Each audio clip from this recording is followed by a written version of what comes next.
Amados irmãos, novamente, boa noite, graça e paz seja com todos vocês.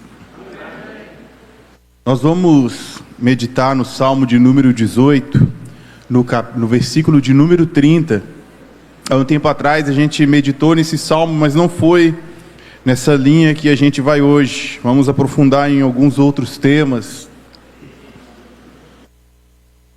E confesso para vocês, é um Salmo que eu tenho uma ligação assim peculiar, porque quando eu estava novo convertido, era muita tribulação, era muita provação, muita batalha espiritual. A gente hoje não fala muito sobre batalha espiritual, mas eram batalhas espirituais, e era cair à noite, a gente orava, clamava a Deus, repreendia o mal, ele ia embora, e depois tinha que orar de novo, e batalhar.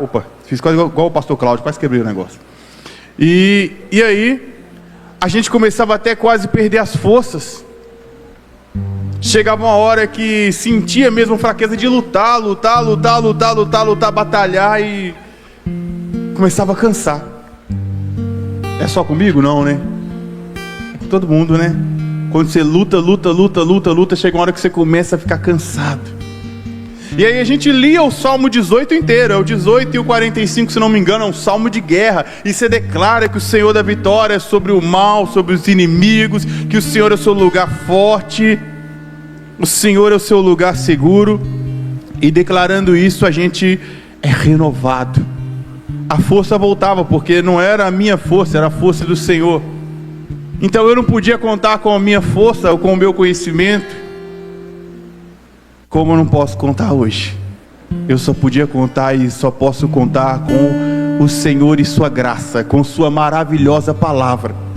É o que nós podemos contar, é o que nós devemos confiar. Vou regredir um pouco, eu falei do versículo de número 30, vamos no versículo de número 25 ao 27. Deixa eu ver a linguagem para poder ajustar de vocês aí. King James, é isso que está aí? Para não ficar muito diferente da igreja, está NAA, né? Isso. Ao fiel e bondoso te revelas fiel, ao irrepreensível te revelas irrepreensível, ao puro te revelas puro, mas com o perverso reages à altura. Salva os pobres e os que são humildes, mas humilha os soberbos.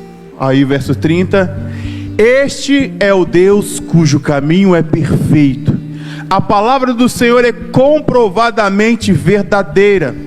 Deus é um escudo para todos aqueles que nele buscam abrigo, pois quem é Deus além do Senhor? E quem é rocha a não ser o nosso Deus? Então, era naquele momento de angústia que eu meditava, não só nesse versículo que eu te falei, mas em um versículo só a gente vê a riqueza de Deus. E eu meditava, orava todos esses versículos do capítulo 18, e era a minha arma de batalha contra o mal. Era como eu me protegia. Eu lendo esse salmo eu me sentia, eu estou seguro, eu estou protegido, o Senhor me guarda. Então quando fala o seu caminho é perfeito, fala de excelência, maestria, primor, sublimidade. Eu sempre gosto de trazer um pouco do dicionário. O que o dicionário fala pra gente? O dicionário diz que perfeição denota excelência num grau máximo, ausência de falhas ou defeitos, ou um ponto mais alto de qualidade, beleza ou virtude de algo, de alguém, pode atingir um estado ideal que não pode ser melhorado, e está frequentemente associado a um conceito intangível.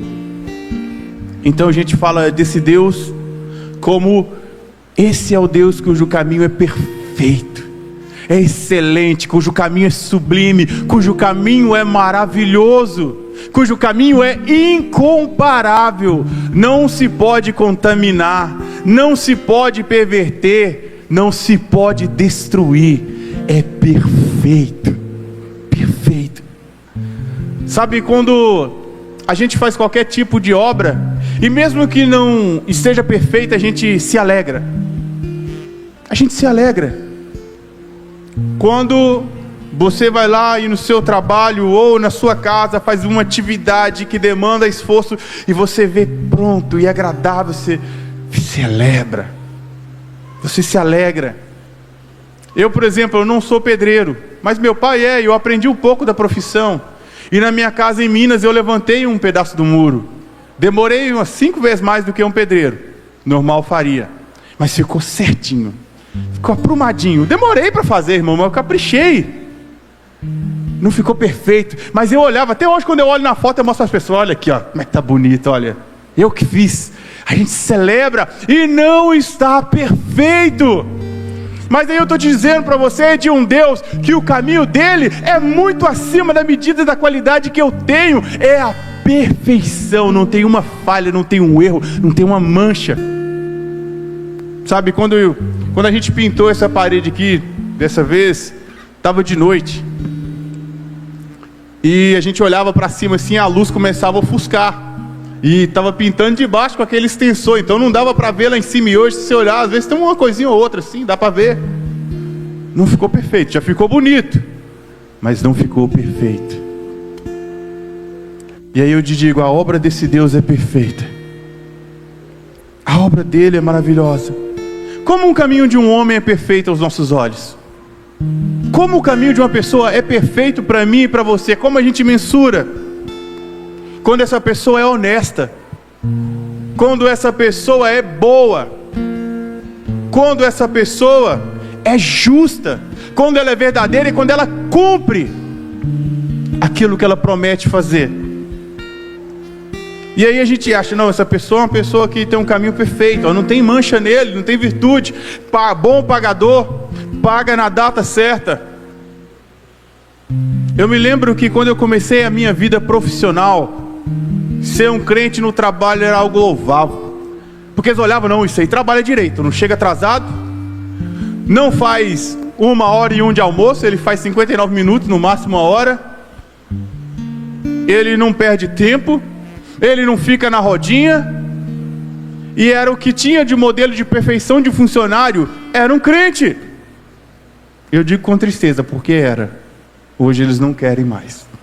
Mas era o que a gente via, um homem honesto, cumpridor da sua palavra, que seguia um caminho reto, que obedecia o seu superior, que sabia tratar e receber as suas ordens e cumpri-las, e sempre fazendo o quê? Louvando a Deus. E aí eu te falo, a Bíblia fala que quando a gente está servindo os homens, estamos servindo a Deus, e por isso eu devo fazer o melhor. Eu não estou simplesmente servindo a pessoas. Se todo mundo, imagina você agora comigo, vamos conjecturar, se toda a face da terra, quando fosse fazer qualquer tipo de atividade, fizesse o melhor, como seria o mundo? E a Bíblia fala que todos devemos fazer o melhor, fazendo como para Deus. Se todo mundo fizesse para Deus, quem asfaltou a rua, eu vou asfaltar para Deus, ó, a caída vai ser perfeita, a água não vai empoçar no meio, quando sabe o pai e a mãe de família estiver saindo, mesmo que se chover não vai sujar o calçado, se vai passar um carro não vai jogar água neles, tem a saída de água. Aquele que governa gerencia os recursos de maneira justa e idônea, fazendo o melhor com perfeição a Deus. Aquele que zela pela segurança vai fazer da melhor maneira, protegendo aquele que é frágil. O pai e a mãe vão educar o filho, não como um menino de ouro, mas como a criança que faz arte, às vezes precisa levar umas palmadas. Segundo a Bíblia, fala até da vara.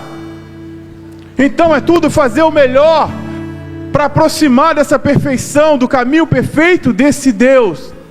Mas nós não vamos falar do homem, nós vamos falar do Deus, cujo caminho é perfeito. Quando eu examino a Escritura, quando eu leio a palavra de Deus, eu não consigo ver falha. Eu não consigo ver falha em Deus. Se eu meditar em tudo que eu leio, de capa a capa, de Gênesis a Apocalipse, como os homens foram direcionados por Ele, eu não consigo enxergar falha, nem como Ele criou.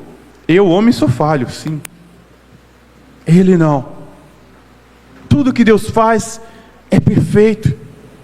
Tudo que Deus faz é único e singular. Você já viu que coisa interessante? Que a gente tem a água para beber, e não é só para matar a sede, mas para trazer sais minerais que o corpo precisa, para nutrir as células, para as células se multiplicar e manter a vida. E tudo que a gente tem na natureza, tem na terra. Ou seja, o Senhor, Ele faz algo perfeito. E te fazendo, Ele não deixou a perfeição de lado. Falou assim, eu vou ser menos Deus agora, eu vou ser mais ou menos agora, e vou fazer você. Ó, desse jeito, desse jeito. Vou fazer um mais ou menos aqui. Não, a Bíblia diz que quando Deus foi fazer o homem, Ele, façamos o homem segundo a nossa imagem e semelhança. Deus te fez imagem e semelhança da perfeição. Ele não te fez o mais ou menos, Ele não te fez o qualquer um, Ele fez segundo a imagem e semelhança dEle. Para que o quê? Você se pareça com seu pai, para que eu me pareça com meu pai, e busque ser como Ele é, um Deus cujo caminho é perfeito. Essa Bíblia que a gente tem,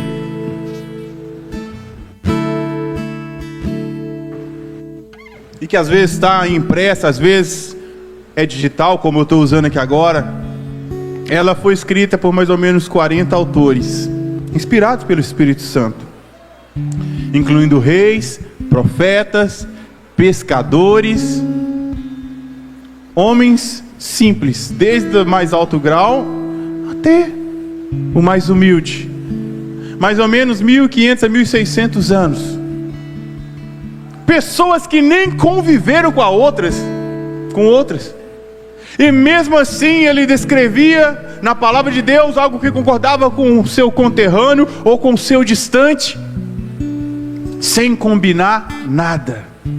Como que essa palavra concorda dessa maneira? Sem combinar nada. Se a gente combinar uma coisa aqui, eu começar pelo Adriel, passar pela Renata, até chegar na Vitória aqui no final, gente, vai estar tudo mudado. Vai estar tudo diferente. Já viu falar do telefone sem fio? Eu falo uma coisa para ele, falo para ela, quando chegar no final, mas não tem nada a ver mais. Nada a ver. Mas a gente vê que homens de Deus, distantes um do outro, concordaram acerca de um tema, porque era o Espírito Santo direcionando a palavra. Tinha que ser perfeito, tinha que ser uma obra que a humanidade ia carregar por todo sempre, e essa obra não podia ter mancha, ela não podia ser maculada, ela não podia encontrar erro. E quando você vê alguém questionando, foi um verbo, algo que um copista, ou seja, porque ela foi traduzida, não encontrou o significado naquela língua e escreveu em outra língua, e colocou o mais próximo que ele conhecia. Mas a palavra de Deus, ela é poderosa, ela é verdadeira.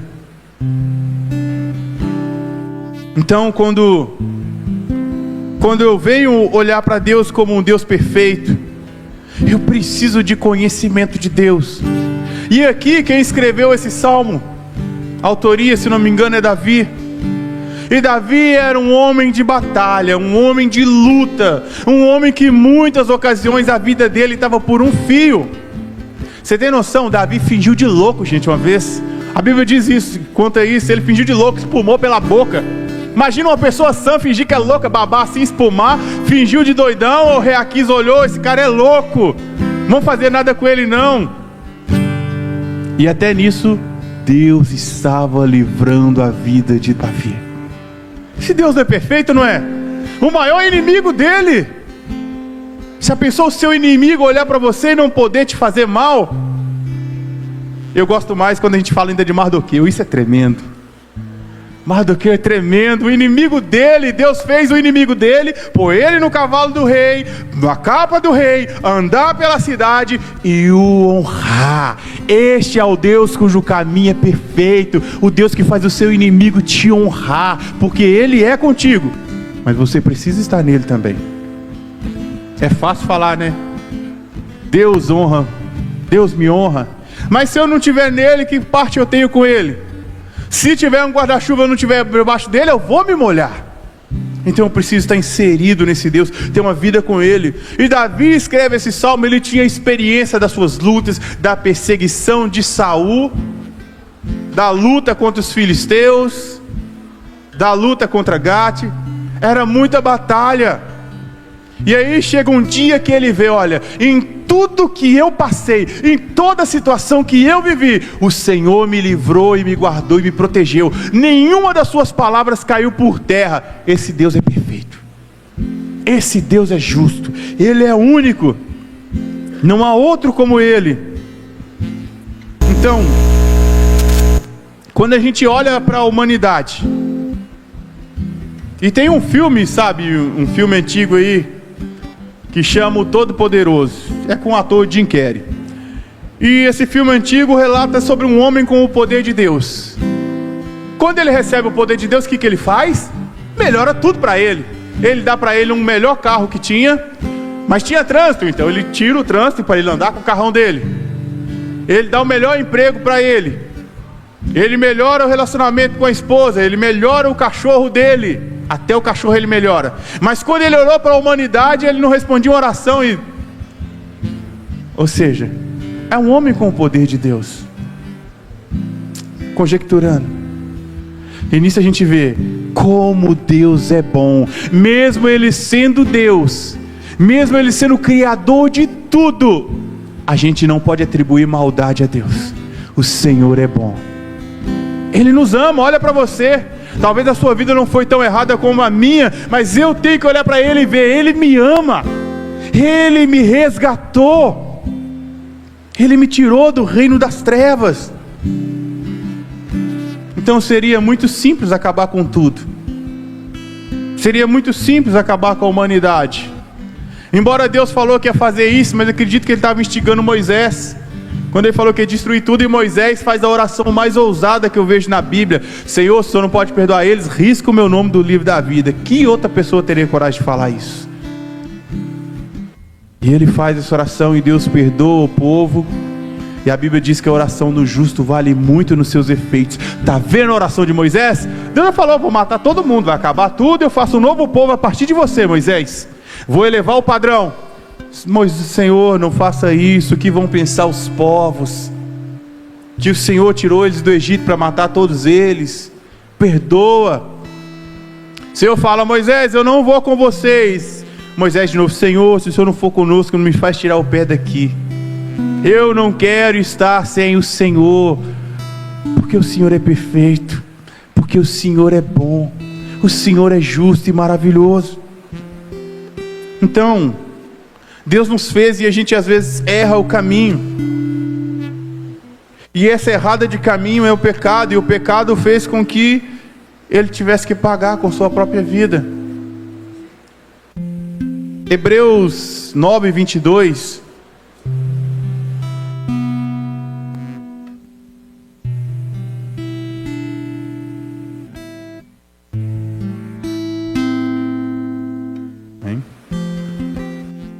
De fato, conforme a lei, quase todas as coisas são purificadas com o derramamento, com sangue. Sem derramamento de sangue não há poder, não pode haver absorção. Eu vou ler outra versão para você. E quase todas as coisas, segundo a lei, se purificam com sangue. Sem derramamento de sangue não há remissão. Deus é tão perfeito que Ele criou uma regra: que o pecado gera morte. E quando a morte veio, entrou na humanidade, e Deus queria resgatar a humanidade, o preço precisa ser pago. A humanidade não consegue pagar o preço. Então Ele enviou o seu Filho para obedecer aquilo que Ele mesmo tinha direcionado. Porque Ele não é homem para que minta, e nem filho do homem para se arrepender. Ele falou isso. E aí Jesus vem e derrama o seu sangue para haver remissão de pecados. Se Jesus não morresse naquela cruz, queridos, a gente não estaria aqui. A humanidade talvez já teria acabado há muito tempo. Mas o seu sangue é o que me dá acesso ao Pai. É o que, sabe, eu posso chegar diante do Pai. É o que me permite entrar além do véu, entrar na presença. Então Deus já tinha trilhado um caminho já tinha preparado o cordeiro. E por que eu te falo isso? Segundo a Bíblia, Deus fala com Abraão um certo dia: Abraão, vai ao monte e sacrifica em adoração, e leva o teu filho Isaque, que era o filho da promessa. E aí Abraão pega o seu filho, vai com o seu servo, chega em dado lugar do caminho, ele manda o servo ficar e vai só o filho. E o filho já conhecia os rituais, já sabia como era um sacrifício, que ele teria que levar um animal para morrer. Isaque, não vendo, acho que no começo fica calado, mas pela intimidade com o pai pergunta: pai, onde está o cordeiro?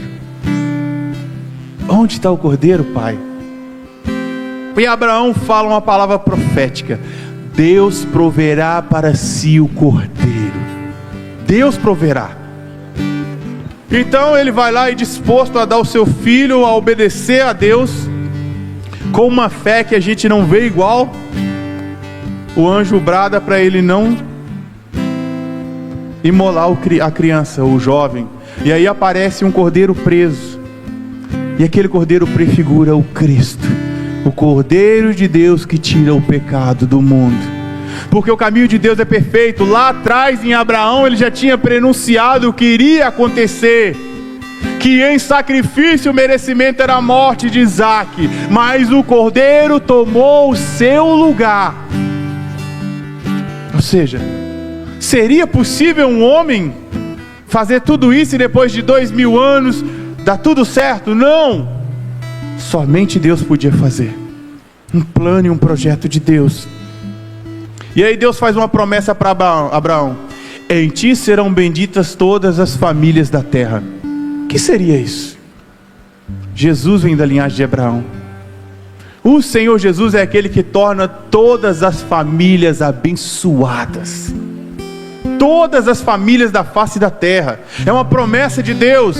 E aí, ao contrário da minha promessa, que talvez eu quebre, talvez eu não cumpra, talvez eu chegue atrasado, Deus é cumpridor daquilo que Ele prometeu, não vai falhar. A minha e a sua família são abençoadas em Cristo Jesus. Então, quando eu vejo o relacionamento de Deus com Davi, vendo que Deus é perfeito, que Deus livra, que Deus protege, e tudo que Ele falou se cumpre, eu começo a observar: como é que é o caminho de um Deus imperfeito, que não é o nosso Deus?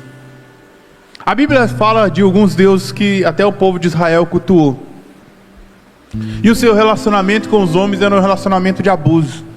A gente vê quando o profeta Elias contende contra os profetas de Baal, e eles começaram a se chicotear, se martirizar, se ferir, para poder atrair o seu Deus. Começaram a fazer algo em seu próprio corpo, para atrair o seu Deus. E eu te falo, o que disso Deus já te pediu para fazer? Que sacrifício desse o Senhor pediu para fazer?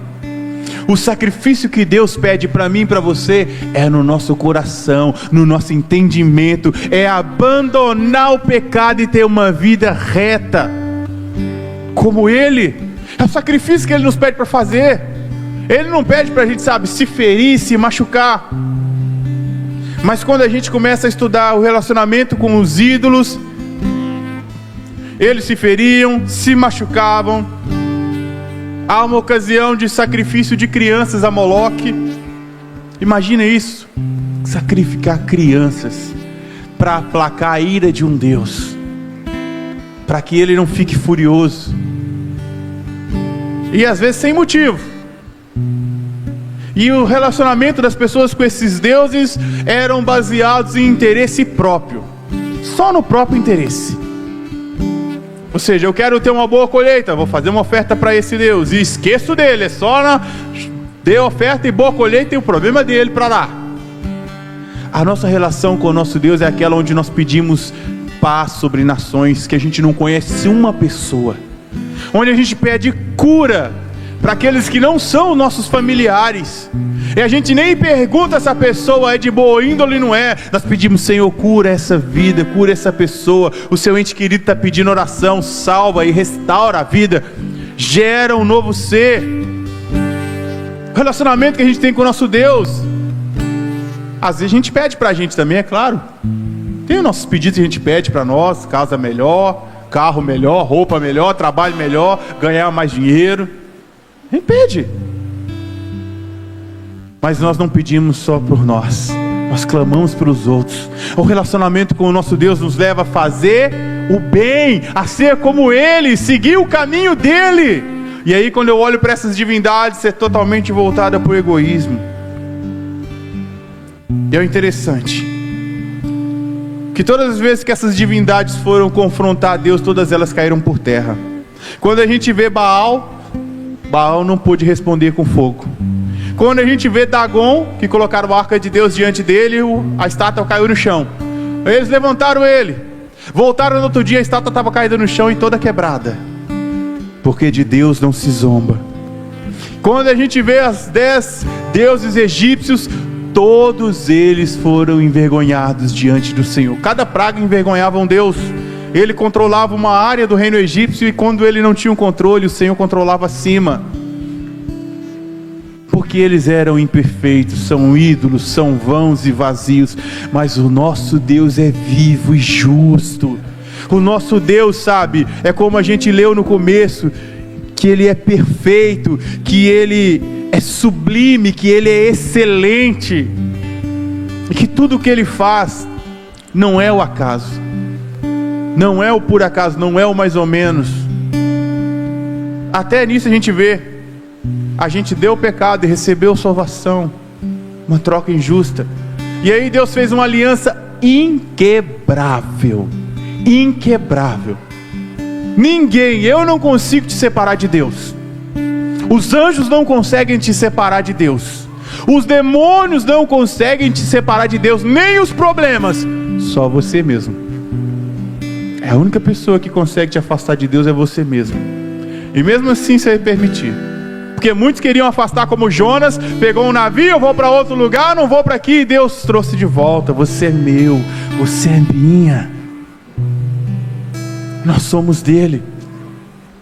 E tudo o que Ele fez é deixar um manual escrito, a sua palavra, para quê? Para direcionar a gente no caminho, para que a gente não se desvie para a esquerda ou para a direita, para que a gente não se afaste da nossa fé. Então domingo a domingo, quinta, terça-feira e outros dias, a gente vai falando dessa palavra, a gente comunica trechos dessa palavra, para que a nossa vida esteja nos moldes, no padrão de Deus, para que um dia a gente possa estar com Ele nas alturas. Tudo Ele já deixou preparado. Sabe, você imagina aquela mãe solteira que trabalha e ainda tem os filhos, e ela já deixa tudo preparado. Ela vai lá, faz a comida, deixa separadinho, deixa os bilhetinhos para os filhos fazer tudo certo. Ele só tem que chegar lá, esquentar a comida, pôr a vasilha, a louça na pia, lavar a louça, pôr no secador, varrer a casa, e quando ela chegar de tarde, de noite, cansada, ela vai fazer uma refeição com os filhos e cair na cama e dormir, porque é difícil para ela, mas ela deixou tudo pronto. Nosso Deus já deixou tudo pronto, sabe, não tem mais nada novo. Ele já deixou tudo que Ele tinha que fazer. Já nos deu Jesus, já nos deu a fé e a oração para a gente orar e clamar por cura, e a palavra, que é a lâmpada para os nossos pés e luz para o nosso caminho. Então como dizer que esse Deus não é perfeito, se Ele já pensou em tudo? Se eu acho que uma coisa não vai dar certo, Ele já pensou nisso. Se eu vou para outro caminho, não, isso não vai dar certo, não, Ele já pensou nisso também. Quando eu olho para mim, na minha fraqueza e insignificância, e aí a Bíblia vai lá e me conforta de novo, e me faz ficar de pé. Os jovens correm e se cansam, mas os que esperam no Senhor renovarão as suas forças. E ela já me levou de novo para Ele. Espera nele. Você está cansado? Você acha que Ele não pensou que você ia ficar cansado? Ele pensou nisso. Espera nele, que você vai ser renovado. Está vendo como Deus pensou em tudo? Em tudo. E às vezes a gente não quer enxergar. Às vezes nós não queremos ver. Às vezes eu estou com raiva e quero passar aquela raiva. Naquele momento eu quero descontar o motivo da minha raiva. E a Bíblia diz: irai-vos e não pequeis. Você pode ficar irado. Mexeu com o seu brio, o que foi dito, o que aconteceu com você. Você pode ficar irado, mas não peca. Não transfere aquilo para o próximo. Deus pensou em tudo. E esse manual de vida para nós é o que nos ensina. Sabe como Deus mostra que a gente deve lidar com a outra geração? Ensina o teu filho no caminho que se deve andar. É ensinar no caminho, é caminhar junto, é estar junto com ele, com o filho, com a filha. Olha, as coisas de Deus são assim, o projeto de Deus é esse. Servir a Deus é isso, não é te fazer de qualquer maneira, não é mais ou menos, é ensinar no caminho, é mostrar como se faz. E não aquele ditado, faço o que eu digo, mas não faço o que eu faço, que era o que os fariseus viviam. Então, olhando para a palavra, me maravilhando apenas com a primeira parte desse versículo, esse é o Deus cujo caminho é perfeito. Eu só conheço se o caminho de Deus é perfeito quando eu tenho experiência com Ele. Quando eu começo a caminhar com Ele, quando eu começo a viver com Ele, eu começo a buscá-lo, eu começo a discerni-lo através da sua palavra, e eu começo a aplicar isso na minha vida, eu vejo o resultado. Quando eu faço isso, eu realmente experimentei. É a mesma coisa eu falar com você, pudim é gostoso? Você fala, depende. Se você tocar sal no pudim, ele vai ficar gostoso? Ele vai parecer gostoso, vai ter uma aparência muito bonita, mas ele está cheio de sal. Só quando eu experimento. E aí eu experimento e eu vi que ele estava doce, ele estava gostoso. Realmente eu experimentei, é bom, eu quero mais. Assim é a nossa vida com Deus. Quando a gente experimenta do Senhor, que a gente se entrega a Ele, deixa Ele nos tratar, nos sarar das nossas mazelas, das nossas feridas, das nossas dores, do nosso autismo, do nosso achismo. Porque às vezes a gente acha muito. E quando eu venho trazer uma palavra, eu não quero nunca falar de mim mesmo. Eu não quero entregar para você de mim mesmo o que eu acho, o que eu penso. Eu quero ser fiel à Escritura e falar somente dela. É o que Deus pensa, e o que eu penso eu não quero nem trazer. Porque às vezes estou cheio do meu achismo. Mas quando eu experimento Deus, o meu eu cai por terra. O meu pensamento, que às vezes é falho, cai por terra. E eu experimento que o Senhor é bom. E eu vejo que a vida estando nele, ela é muito melhor. Por mais que a gente tenha angústia, a gente fica em paz. É um termo que eu não sei se está escrito na Bíblia. Eu não sei onde eu vi isso algum dia. Mas eu gosto de falar isso, é paz em meio à guerra. Você está na batalha, você está na luta, mas você está em paz com Deus.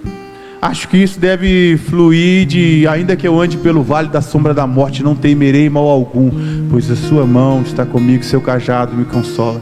Ou seja, estava no caminho tenebroso, no caminho de medo, de morte, mas eu estou seguro, eu estou em paz, eu estou com Deus. Está vendo como Deus é perfeito, até na proteção? E a gente vem ler. Coloca de novo para mim aí o Salmo 18:30, por gentileza.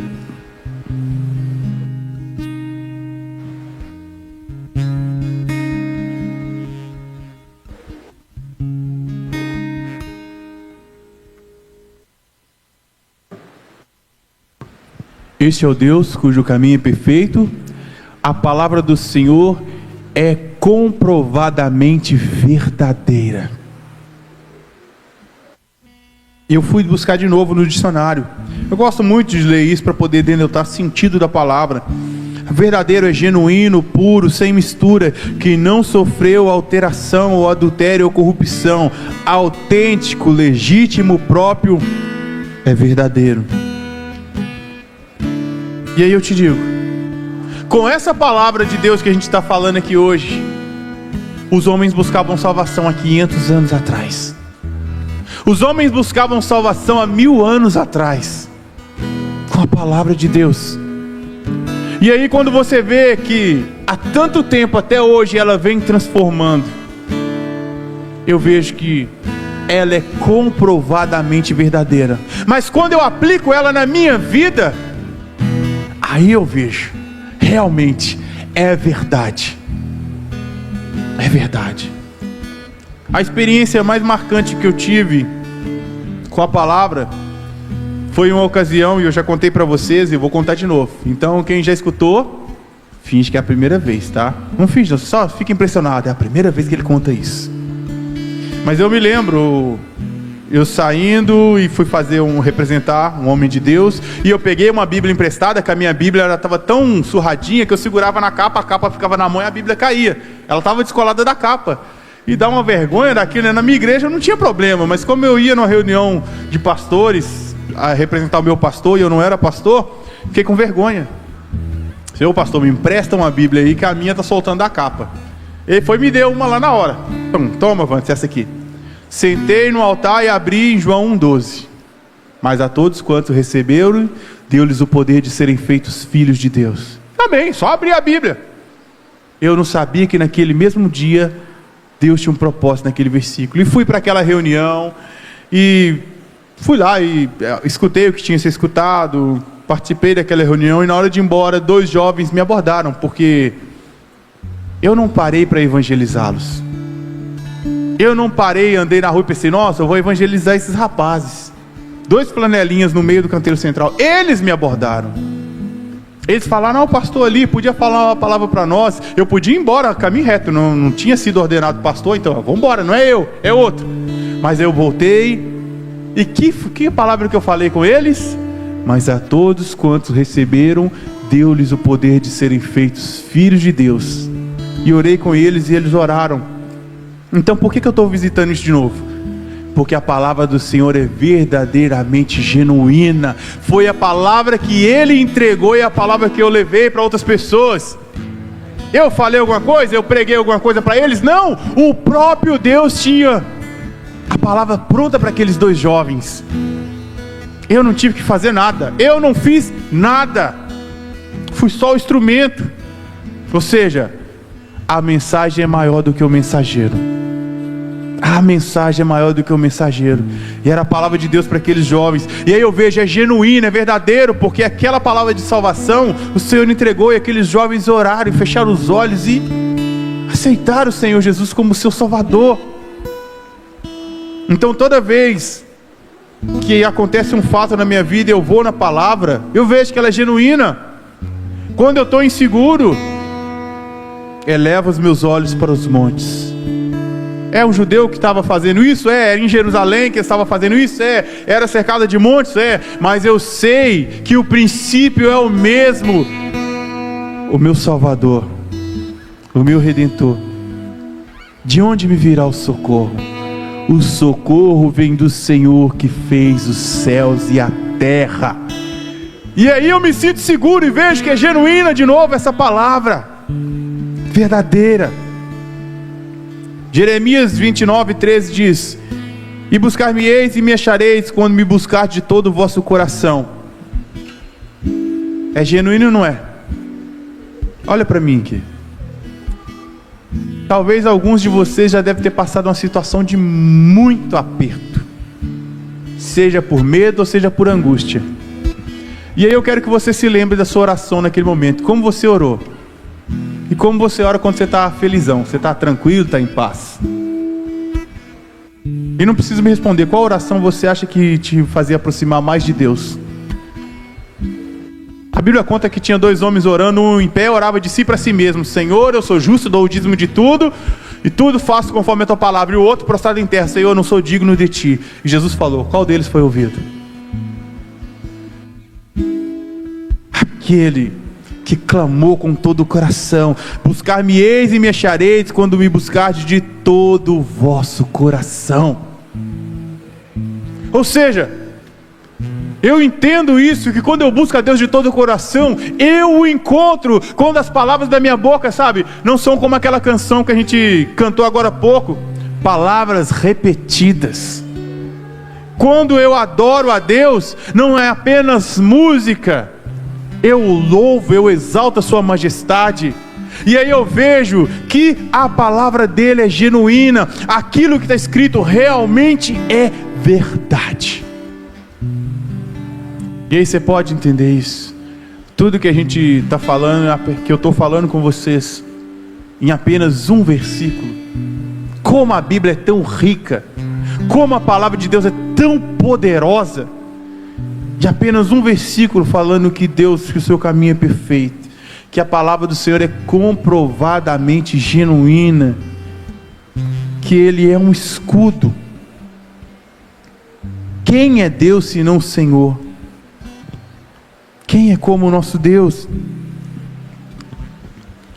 E quando a gente fala de escudo, eu me lembro quando eu comecei a ministrar para vocês, eu novo convertido, tanta prova, tanta tribulação, em meu lar, em minha casa, né? Eu jovem, 18, 19 anos, mais ou menos, foi quando o Senhor me chamou. E eu me recordo que a minha família não era praticante católica, mas a gente nem praticava. E aí eu me converti. E eu estava na contramão de tudo que eu vivi, na contramão da família. Né? A gente não tinha o entendimento que tem hoje de Deus. Muitos anos depois, o meu irmão veio e também está em Cristo. Então eu passei muita tribulação. Passei muita angústia. E tinha momentos que eu precisava orar e eu queria orar sozinho. E o único lugar que sobrava para orar era no fundo do quintal. E era escuro, eu tinha medo de escuro. Tinha um medo de escuro que você não tem noção. Que medo eu tinha do escuro. E é o único lugar que sobrava para orar. Lá no meio do quintal, sem iluminação nenhuma. Seria como se fosse lá no irmão Valdir, lá no meio do mato, lá, mas as estrelas alumiam. Mas lá no meio do quintal, sentado numa pedra, mas o meu desejo de orar a Ele suprimia esse medo. Era o desejo de orar, o desejo de ter intimidade, de buscar Ele. O desejo de conhecê-lo era maior do que o medo. Porque se o medo fosse maior, eu não oraria. Era o lugar que eu tinha de paz e de intimidade com Deus. Então, eu vi que Deus era o escudo, Deus me protegia mesmo no escuro. E eu fui trabalhar numa fábrica de 3 andares, e tinha um andar que era tudo escuro. E tinha uma escadaria que ninguém passava nela. E eu passava lá, subia no meio daquele escuro, já ia cantando os louvores. Eu não sou bobo de dar sorte pro medo bater em mim, né? Então já ia cantando uns louvores lá para me fortalecer. E passava naquele escuro, quando o pessoal assustava: o que é isso? De onde você saiu? Que era escuro mesmo, gente, estava tudo apagado, estava brotando lá no meio do escuro.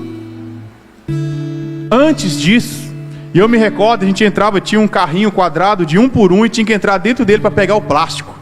Eu trabalhava nesse lugar, tinha que pegar uma sacola para guardar as peças. Gente, eu ia lá, pegava um plástico, eu fazia igual aquele suricato, dava um 360, entrava dentro do carrinho, dava um 360, de medo, não tinha nada, não estava nem fazendo barulho, mas o medo. E depois disso, depois dessa experiência com o Senhor, de entender que Ele me guardava, que Ele estava me protegendo, com cautela, mas eu ia lá tranquilo. Eu já não ficava mais perturbado com isso, mas com cautela. Então a gente vê que pela palavra de Deus, Ele é o nosso escudo. Ele vai gerar em nosso coração a sensação de segurança nele. Mas eu preciso estar inserido em Deus. Tudo isso a gente tem que estar com Ele. Se eu não estiver em Deus, eu só estou lendo um livro, vou ficar com medo do mesmo jeito, vou ter pavor do mesmo jeito. Você quer ver a diferença? A Bíblia conta que Eliseu tinha um servo chamado Geazi. Quantos já ouviram falar de Eliseu e Geazi? Levanta a mão, deixa eu ver. O profeta Eliseu foi um profeta depois de Elias, um grande homem. E o profeta Eliseu era um homem de sobrenatural, que falava com Deus, que via o sobrenatural. Em uma ocasião o rei vinha contra eles e Geazi desesperou, e Eliseu orou: Senhor, abre os olhos dele.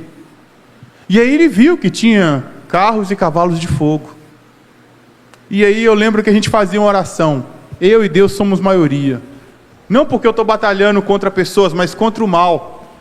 Tudo que você mais precisa na batalha está com Deus, para você estar seguro, estar protegido. Não é o que o Salmo 91 diz? É o que o Salmo 91 diz. E era até o texto que eu ia trazer nessa noite, seria o Salmo 91. Aquele que habita no esconderijo do Altíssimo, a sombra do Onipotente descansará. Mas eu tenho que estar no Altíssimo, eu tenho que estar com Deus, eu tenho que abandonar o pecado e ter uma vida com Ele. E aí sim, eu descanso seguro.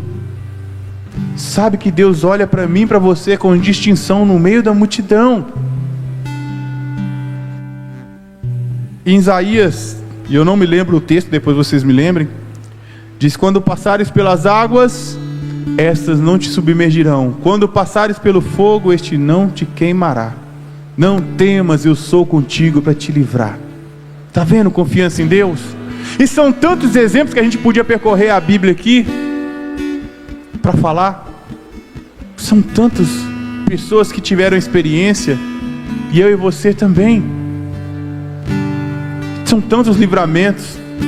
2 vezes eu quase fui atropelado e Deus colocou uma pessoa do meu lado. E eu distraído, viajando na maionese, jovem assim, né? Andava distraído. E nem tinha celular, meu Deus, não tinha celular. Se tivesse na época, hein? Distraidinho da cima, eu ia pôr o pé na rua, meu amigo me puxou. Outra vez a carreta deu certo no sentido, achei que era no Vitor, vim pro meu lado. Mais uma vez, e Deus livrou. Isso é os que eu vi e os que eu não vi. Ou seja, o Senhor nos guarda, o Senhor nos protege e nos livra do mal. Em todo o tempo Ele está nos guardando. E aí eu posso dizer para você novamente, que eu quero encurtir esse versículo em meu ser e no seu ser. Este é o Deus cujo caminho é perfeito. A palavra do Senhor é comprovadamente verdadeira. Deus é escudo para todos aqueles que nele buscam abrigo. Então, se você não buscava um abrigo, busque no Senhor. Está difícil? Busque em Deus. Às vezes, tudo que a gente tem é só chegar diante dele e fazer uma oração sincera, fazer uma oração dedicada, esperar nele. Mas esperar orando, não é cruzar o braço, né? Que a gente às vezes acha que esperar em Deus é cruzar os braços e acabou, está na mão do Senhor, já orei. Não, continua orando. Oração é isso, orar e ação. Oração, continua clamando, continua buscando, continua falando com Ele. E a gente vai alcançar a vida vindoura, porque o caminho já foi feito. Deus já preparou tudo, tudo já está preparado.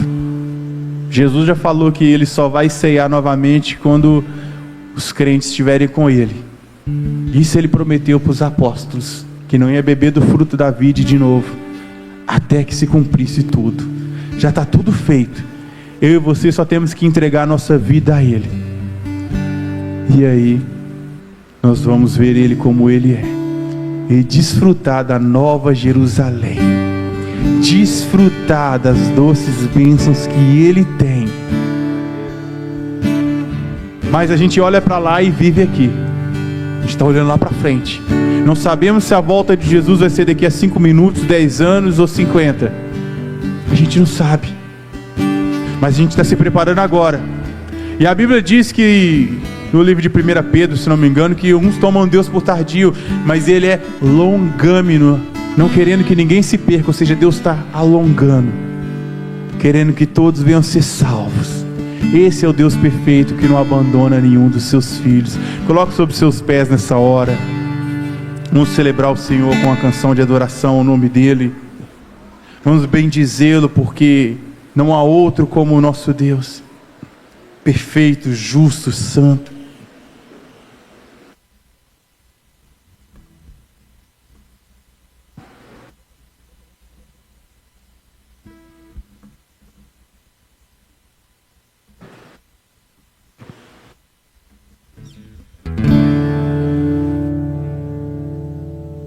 Existe o Rei e o Senhor, que foi do teu grande amor. Águas que correm do trono, águas que curam, que limpam.